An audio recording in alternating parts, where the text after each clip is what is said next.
Nere euskarazko harreman sarea izugarri handitu da.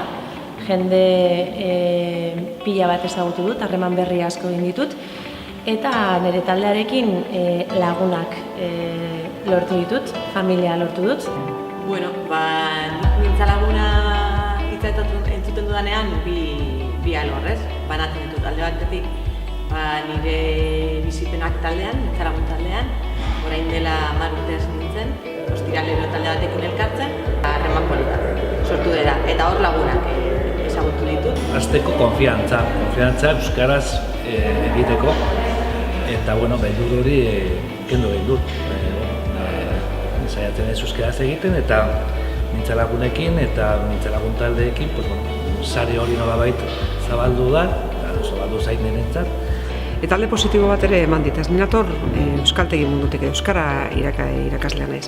Eta askotan ikusten dut gure ikasleengan etxipena eta frustrazioa, ez? Eta beste poza, ez dakit, horako poza ematen dit mintzalagun proiektuan aritzeak izan ere nire mintzakidek lotxi gabe, beldurri gabe eta aritzen dire. Eta gainera eske nahi dute hitz egin.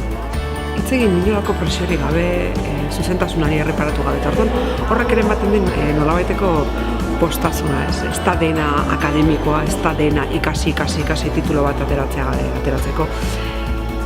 Ez dakit, horrek ematen dit ilusioa izango nuke nik, ez? Eta gero beste alde batetik lan esparrua edo, dendela 8 urte hasi nintzen dugu elkartean lanean, eta estudian batez ere mintzalaguna egitasmoa garatzen, eta hor alde batetik jende pilo ezagutu dut, euskaldun pilo bat, eta ere lagun asko egin ditut, bai lan taldean, bai mintzalagunen artean, eta lehen komentatu dudana, orain egia da nolabait pixkat taldetan beste urtez egon ostean, eta milaka bilera egin ostean, jendearentzat referente bihurtu zara nolabait euskal giro horretan, eta orain beste dozin esparrutan beti egoten da mintzalagunean bat, eta nik ez badutu identifikatzen, eurek identifikatzen naute, eta inguru hori euskalduna bilakatzen da.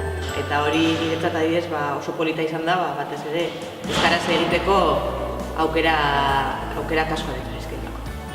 Eta mintzalagunean parte hartzeak bereziki postasun ikaragarria ematen dit, alde batetik, aletxoa euskararen normalizazioan nire alea jartzen dudala sentiarazten didate, eta bestetik euskararekiko ikuspuntua edo euskararekiko nire taldekoen kasuan daukaten sentsazio edo harremana aldatu dela nabaritzen dut.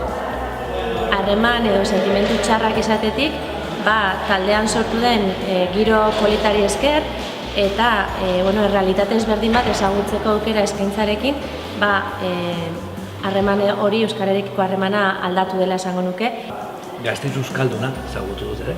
Igual beste arlotan mugitzen zara, zure giroa erralduna da eta ezagutzen zuko, daukate nik uste nuen baina aukera gehiago euskaraz egiteko. Eta gero, taldean kriston giroa, gustora elkartzen gara ostegurero, eta lagunak. Proiektu honek ere lagunak eman dizkit, eta jende berria ezagutzeko aukera. Eta nik jendea beti animatzen dut horrelakoetan parte hartzera.